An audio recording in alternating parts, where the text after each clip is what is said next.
सोचो जरा, एक ही देश, एक ही मिट्टी, एक ही डीएनए, पर हजारों दीवारें।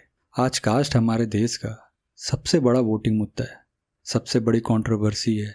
पर क्या हमने कभी सोचा है कि ये दीवारें आई कहाँ से? क्या हमारे वेदों ने हमें बंटना सिखाया? क्या रामायण और महाभारत में जातिवाद था, या फिर ये किसी और की सोची समझी साजिश थी? आज हम कास्ट का पूरा सच एक्सप्लोर करेंगे, एंशिएंट इंडिया के डायनामिक समाज से लेकर ब्रिटिशर्स के डिवाइड एंड रूल पॉलिसी तक, और एंड में बात करेंगे एक ऐसे रियल लाइफ सॉल्यूशन की जो आज के यूथ को इन जंजीरों से आज़ाद कर सकता है। तो शुरू करने से पहले एक बात ज़रूर कहना चाहूँगा, भारत का रहने वाला हूँ, इसलिए भारत की बात सुनाता हूँ। दोस्तों, सबसे पहले एक बहुत बड़ा कन्फ्यूज़न दूर करते हैं। हम अक्सर वर्ण और कास्ट को एक ही समझ लेते हैं, पर ये दोनों में ज़मीन आसमान का फ़र्क है। एंशिएंट इंडियन सोसाइटी ने वर्ण को गुण और कर्म के बेसिस पर डिवाइड किया था, ना कि जन्म के बेसिस पर। ब्राह्मण का मतलब था ज्ञान और शिक्षा देना, that means knowledge and teaching. वहीं पर क्षत्रिय का काम था सुरक्षा और शासन करना, प्रोटेक्शन एंड गवर्नेंस का। वैश्य का काम था व्यापार और अर्थव्यवस्था, that means trade and economy. और आखिर में शूद्र की बात करें तो उनका था सेवा और सहायक roles, that means service and support. और ये फंक्शनल रोल्स थे, कोई हेरिडेटरी जेल नहीं। इनफैक्ट भगवत गीता में श्री कृष्ण साफ कहते हैं, चातुर्वर्ण्यम मया सृष्टम गुण कर्म विभागशः। मतलब ये सिस्टम क्वालिटीज और एक्शन पर बेस्ड है, बर्थ पर नहीं। ये सोसाइटल ऑर्डर बनाए रखने का एक तरीका था, कोई डिस्क्रिमिनेशन का टूल नहीं। अगर हम इंडस वैली सिविलाइजेशन, हड़प्पा और मोहनजोदारो की बात करें तो वहाँ की आर्कियोलॉजिकल सर्वे देखकर आप हैरान रह जाएंगे। यूनिफॉर्मिटी का कॉन्सेप्ट था, मीन्स वहाँ लगभग सारे घर एक जैसे साइज के थे। स्टैंडर्डाइजेशन था, मीन्स ब्रिक्स का साइज समान था। और सैनिटेशन सिस्टम सबके लिए एक बराबर। नो सेग्रीगेशन का कॉन्सेप्ट था। हमें ऐसे कोई सबूत नहीं मिले जहाँ अमीर और गरीब के इलाके अलग हो या किसी ग्रुप को सिटी से बाहर रखा गया हो। फैक्ट ये है, अगर तब कास्ट डिस्क्रिमिनेशन होती तो सिटीज़ में इनइक्वालिटी साफ दिखती, जैसे एक्सक्लूसिव बरियल साइट्स या अलग अलग रेसिडेंशियल रिकॉर्ड्स। पर हड़प्पन एविडेंस इक्वालिटी की कहानी सुनाता है। हमारे ग्रंथों में आइडेंटिटी से ऊपर डिग्निटी को रखा गया है। सबरी का एपिसोड रेवोल्यूशनरी है। सबरी एक वनवासी महिला थी, ना कोई स्कॉलर और ना कोई इलाइट क्लास की थी। जब वो राम को अपने जूठे वैर खिलाती है ताकि राम जी को कड़वा फल ना मिले, तो राम जी बिना हेजिटेशन के उन्हें खाते हैं। अगर देखा जाए तो ये ट्रेडिशनल रिचुअल प्योरिटी के हिसाब से ये इम्प्योर हो सकता था, पर राम जी ने दिखाया इंटेंट रिचुअल से ऊपर होता है। डिवोशन के सामने सोशल लेबल्स की कोई कीमत नहीं है। वानर्स को हम अक्सर नॉन ह्यूमन समझते हैं, पर रामायण का सोशल मैसेज देखिए। हनुमान और सुग्रीव राम जी के सेना के कोर स्ट्रैटेजिस्ट और टॉप वॉरियर्स थे। हनुमान जी राम जी के सबसे इंटेलिजेंट दूत थे। मैसेज साफ था, जब हम स्पीसीज के बीच भेदभाव नहीं करते तो इंसानों के बीच कैसे कर सकते हैं? आपकी कीमत आपके गुण और कर्म से तय होती है, ना कि आपके ओरिजिन से। दोस्तों, हिस्ट्री को सही से समझने के लिए हमें उन लोगों की आंखों से देखना चाहिए जो बाहर से आए और जिनका कोई पर्सनल बायस नहीं था। ग्रीक एम्बेसडर मेगास्थनीज चंद्रगुप्त मौर्य के दरबार में रहे। उनकी बुक इंडिका उस वक्त के भारत का एक कच्चा चिट्ठा है। मेगास्थनीज लिखते हैं कि that India was highly organised, मीन्स भारत का समाज बहुत व्यवस्थित था। Dignity of labour, that means लोग अपने काम को गर्व के साथ करते थे।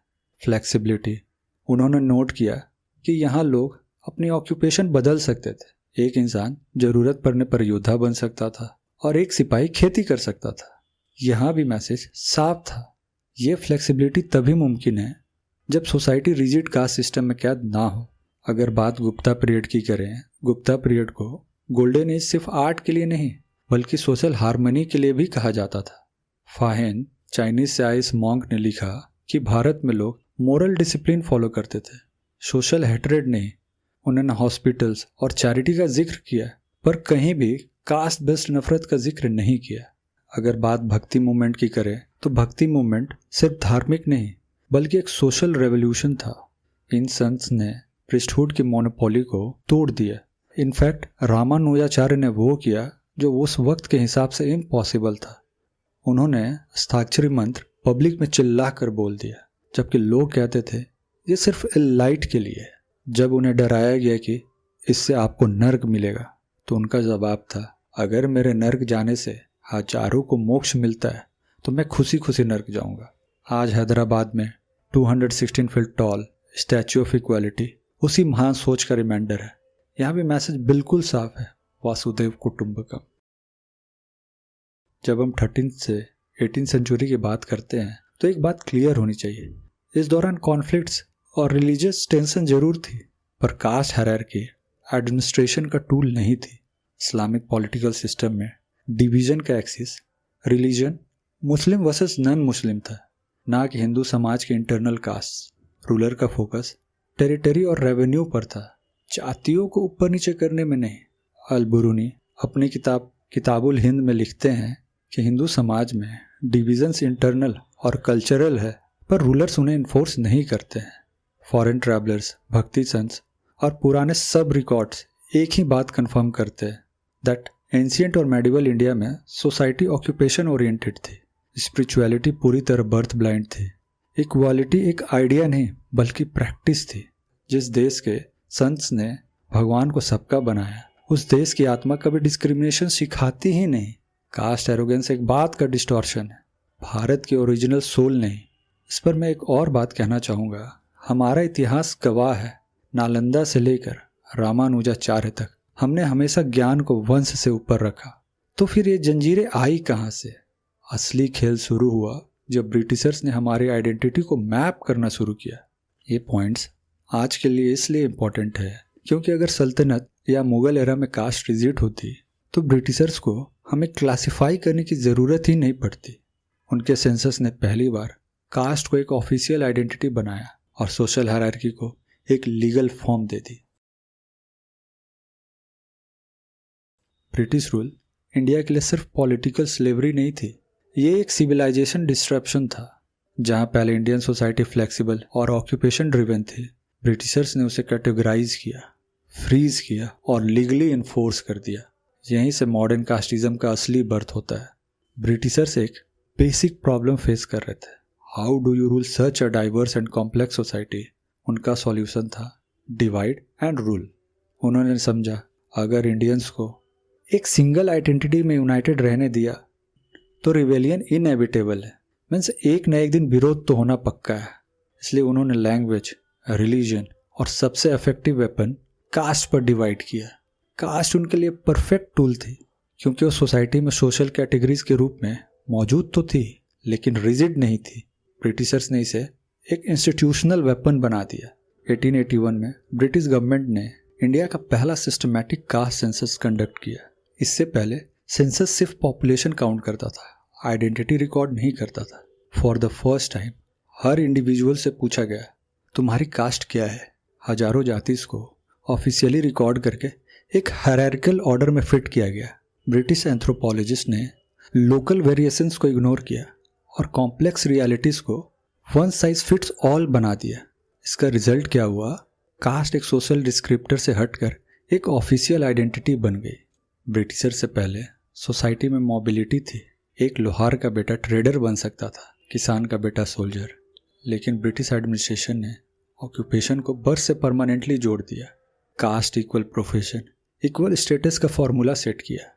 सोशल मोबिलिटी को लगभग इम्पॉसिबल बना दिया। ब्रिटिशर्स रिकॉर्ड में लिखा गया this caste is traditionally meant for this work. यहीं से जन्म हुआ मार्शियल रेस थ्योरी का। कुछ कम्युनिटीज़ को नेचुरली ब्रेव और लॉयल डिक्लेयर किया गया, कुछ को वीक या अनफिट बोलकर साइडलाइन कर दिया गया। ये सब एक सूडो साइंस थी, पर इसका साइकोलॉजिकल इम्पैक्ट हमारे आने वाली जनरेशन्स पर गहरा छाप छोड़ गया। ब्रिटिश इंडिया के पहले का भारत देखें तो लोगों के नाम बड़े सिंपल होते थे, राम, श्याम या गोपाल। आपकी पहचान आपके गांव, आपके हुनर या आपके वंश से होती थी, पर वो आपके नाम का परमानेंट बोझ नहीं था। ब्रिटिश ब्यूरोक्रेसी को अपना काम आसान करने के लिए सरनेम्स चाहिए थे, टैक्स कलेक्शन का ट्रैक रखने के लिए, लीगल और प्रॉपर्टी रिकॉर्ड्स मेंटेन करने के लिए, कोर्ट और ब्यूरोक्रेसी को सिंप्लीफाई करने के लिए। इसलिए उन्होंने एक ऑर्डर दिया, fix a surname, preferably your cast name. और यहीं से खेल शुरू हुआ। शर्मा, वर्मा, यादव जैसे शब्द अब सिर्फ डिस्क्रिप्शन नहीं रहे बल्कि आपकी आइडेंटिटी बन गए। अब इसका असर क्या हुआ? कास्ट अब प्राइवेट नहीं रही, वो एक पब्लिक लेवल बन गई। सोशल कंपैरिजन और जजमेंट आसान हो गया क्योंकि अब आपका सरनेम ही औकात बताने लगा। जो समाज कभी बहती नदी की तरह डायनेमिक था, उसे ब्रिटिशर्स ने बर्फ की तरह जमा कर परमानेंट कर दिया। सबसे डेंजरस इम्पैक्ट फिजिकल नहीं बल्कि मेंटल था। लोगों ने धीरे धीरे अपने आप को हायर या लोअर समझना शुरू कर दिया, अपनी सेल्फ वर्थ को अपनी कास्ट से जोड़ दिया। कम्युनिटी प्राइड और इन्फीरियोरिटी कॉम्प्लेक्स दोनों अपने एक्सट्रीम लेवल पर पहुंच गए। ब्रिटिशर्स तो चले गए, उनकी फाइल्स भी पुरानी हो गई, पर लेबल्स रह गए। कास्ट अब सिर्फ एक शब्द नहीं रहा बल्कि एक सर्वाइवल मैकेनिज्म बन गई, एक पॉलिटिकल आइडेंटिटी बन गई, एक सोशल सिक्योरिटी सिस्टम बन गई। लोगों को लगा कि सिर्फ अपनी जाति ही साथ देगी। यही वजह है कि आज कास्टिज्म एक सोशल इशू नहीं, ये एक हिस्टोरिकल ट्रॉमा है जिसे हम आज भी ढो रहे हैं। ब्रिटिशर्स ने कास्ट क्रिएट नहीं की, लेकिन उन्होंने कास्ट को एक प्रिजन बना दिया जिसके पहरेदार हम खुद बन गए। आज अगर आप न्यूज़ ओपन करें, चाहे टीवी हो, ट्विटर या कैंपस डिबेट्स, एक टॉपिक हमेशा सेंटर में रहता है, कास्ट। चाहे स्टूडेंट हो, प्रोफेसर हो या पॉलिटिशियन, आज हम सब एक ही मुद्दे पर डिवाइड होते दिखते हैं। हाल ही में यूजीसी के प्रपोज रिफॉर्म्स को लेकर यूनिवर्सिटीज़ में हीटेड डिबेट्स हुई हैं। स्टूडेंट के मन में कई सवाल हैं। क्या रिजर्वेशन हमेशा के लिए रहेगा? क्या आज के वक्त में इकोनॉमिक कंडीशन ज़्यादा रिलेवेंट नहीं होना चाहिए? मेरिट वर्सेस रिजर्वेशन का सही बैलेंस कैसे बनेगा? असली कन्फ्यूज़न कहाँ है जब एक मिडिल क्लास स्टूडेंट और एक इकोनॉमिकली स्टेबल स्टूडेंट को सिर्फ उनके सेम कास्ट लेवल की वजह से ट्रीट किया जाता है, तो वहाँ से गुस्सा और कन्फ्यूज़न दोनों पैदा होता है। रियल क्वेश्चन ये है, क्या कास्ट आज भी एक एडमिनिस्ट्रेटिव आइडेंटिटी रहनी चाहिए या हमें अपना फोकस इकोनॉमिक अपॉर्चुनिटी या एडुकेशन एक्सेस पर शिफ्ट कर देना चाहिए? मॉडर्न पॉलिटिक्स में कास्ट एक वोट बैंक आइडेंटिटी बन चुकी है। आज के इलेक्शन डिस्कशन में कैंडिडेट का विजन बाद में आता है, कास्ट इक्वेशन पहले डिस्कस होती है। टिकट डिस्ट्रीब्यूशन इस बात पे होती है, इस कंस्टिट्यूएंसी में कौन सी कास्ट डोमिनेंट है या अलायंस का कौन सा वोट बैंक कंसोलिडेट होगा। और रिजल्ट क्या होता है? हमारा यूथ अपने बड़े सपने भूलकर अपनी कास्ट को डिफेंड करने में लग जाता है। कम्युनिटीज़ के बीच मिसट्रस्ट बढ़ता है और सोशल हार्मनी पीछे छूट जाती है। पॉलिटिक्स जो नेशन बिल्डिंग का टूल होना चाहिए था, वो सिर्फ आइडेंटिटी मैनेजमेंट का गेम बनकर रह गया। रिजर्वेशन का ओरिजिनल इंटेंशन बहुत क्लियर और नेक था, हिस्टोरिकल डिसएडवांटेज को ठीक करना, सबको बराबर की रिप्रेजेंटेशन देना, एक इक्वल स्टार्टिंग लाइन क्रिएट करना उनके लिए जिन्होंने सदियों तक दुख झेला। लेकिन ग्राउंड रियलिटी में कुछ अनफोर्सिन प्रॉब्लम्स भी आए। रिवर्स डिस्क्रिमिनेशन का परसेप्शन बढ़ने लगा, कुछ सेक्शंस में डिपेंडेंसी माइंडसेट आ गया। सबसे बड़ा नुकसान टैलेंट सप्रेशन। जब अपॉर्चुनिटी आपके पोटेंशियल से नहीं बल्कि आपके लेवल से डिसाइड होती है तो सिस्टम कमज़ोर होता है। जब एक कैपेबल स्टूडेंट सिर्फ कैटेगरी की वजह से बाहर होता है और एक अंडर प्रिपेयर्ड स्टूडेंट कोटा की वजह से सिलेक्ट होता है तो फ्रस्ट्रेशन दोनों तरफ होती है। इसलिए डिबेट कास्ट एलिमिनेशन की नहीं, फेयर एक्सेस टू अपॉर्चुनिटी की होनी चाहिए। और यहीं पर आता है असली ग्राउंड लेवल सॉल्यूशन। और ये बात मैं उनके विजन और उनके काम को इंटरप्रेट करके आपके बीच रख रहा हूँ। मैंने आज प्रोग्राम अटेंड किया, बिहार डेवलपमेंट 2026, बहुत अच्छा लगा और अपने बिहार के बारे में ये जानकर खुशी हुई कि किस तरीके से हमारी बिहार डेवलप कर रही है। मैं अपनी सुझाव अगर रखना चाहूँ तो वो ये रख सकता हूँ कि बिहार डेवलपमेंट के लिए हमें यूथ को एम्पावर करनी चाहिए, यूथ को आगे आने का मौका देना चाहिए। आईपीएस विकास वैभव सर कास्ट पर लंबे चौड़े स्पीचेस देने तक ही सीमित नहीं है, वो इस प्रॉब्लम के रूट कॉज पर अटैक कर रहे हैं। सर का मानना बहुत सिंपल और गहरा है, प्रॉब्लम रिजर्वेशन नहीं, प्रॉब्लम वीक फाउंडेशन है। इसलिए लेट्स इंस्पायर बिहार इनिशिएटिव के थ्रू वो एक नई बुनियाद रख रहे हैं, अर्ली चाइल्डहुड से वैल्यू एडुकेशन, ताकि बच्चे शुरू से इंसानियत को पहचानें। यूथ के अंदर सेल्फ बिलीव, ताकि उन्हें अपनी पहचान के लिए किसी जाति के सहारे की ज़रूरत ही ना पड़े। स्किल बेस्ड लर्निंग, ताकि उनका टैलेंट उनकी सबसे बड़ी ताकत बने। क्रिटिकल थिंकिंग और लीडरशिप ग्रूमिंग, ताकि वो भेड़ चाल का हिस्सा ना बने बल्कि खुद रास्ता दिखा। सर का विजन बिल्कुल क्रिस्टल क्लियर है। एक ऐसा यूथ तैयार करना जो कास्ट पे नहीं, अपनी कंपिटेंस पे खड़ा हो, जो सिर्फ रिजर्वेशन के भरोसे ना बैठे बल्कि पूरी दुनिया से कम्पीट करे। दोस्तों, जब फाउंडेशन स्ट्रांग होती है ना, तो लेबल्स अपने आप इरिलेवेंट हो जाते हैं, कॉन्फिडेंस नेचुरल हो जाता है और अपॉर्चुनिटीज़ खुद जनरेट होने लगती है। ये अप्रोच किसी के राइट छीनने की बात नहीं करती, बल्कि हर इंडिविजुअल को इतना मजबूत बनाती है कि उसे किसी लेबल की ज़रूरत ही ना पड़े। यही तो असली नेशन बिल्डिंग है। पूरी बात का निचोड़ ये है, एंशिएंट इंडिया ने कभी कास्ट एरोगेंस नहीं सिखाया। ब्रिटिश रूल ने हमारी फ्लेक्सिबिलिटी को रिजिड प्रिजन बनाया। मॉडर्न पॉलिटिक्स ने उस प्रिजन का इस्तेमाल करके हमें एक्सप्लॉइट किया। असली बदलाव ना तो डिबेट से आएगा, ना ब्लेम गेम से, और ना ही किसी सुपरफिशियल रिफॉर्म से। असली बदलाव आएगा एडुकेशन से, एम्पावरमेंट से, सेल्फ बिलीफ से, स्किल डेवलपमेंट से।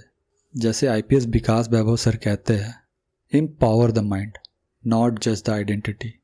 हमें कास्ट को मिटाने की कोशिश में नहीं उलझना है, हमें कास्ट से ट्रांसेंड करना है, यानी जाति से ऊपर उठना है। और शायद वही दिन भारत का असली स्वर्णिम दिन होगा, जब हम एक दूसरे से ये पूछना बंद कर देंगे कि तुम कौन से कास्ट से हो, और ये पूछना शुरू करेंगे कि तुम भारत के लिए क्या कर सकते हो। इसी सोच के साथ आपको लगता है कि इंडिया एक परिवार है, तो इस मैसेज को हर उस यूथ तक पहुंचाइए जो आज भटका हुआ। ये हमारा एक छोटा सा प्रयास था इंडिया को समझने का और उसे बेहतर बनाने का। अगर आप भी सर के इस महान इनिशिएटिव से जुड़ना चाहते हैं तो स्क्रीन पर दिए गए इस नंबर पर एक मिस कॉल दें। और हाँ, प्लीज़ चैनल को शेयर, सब्सक्राइब और लाइक करते जाएं। जय हिंद,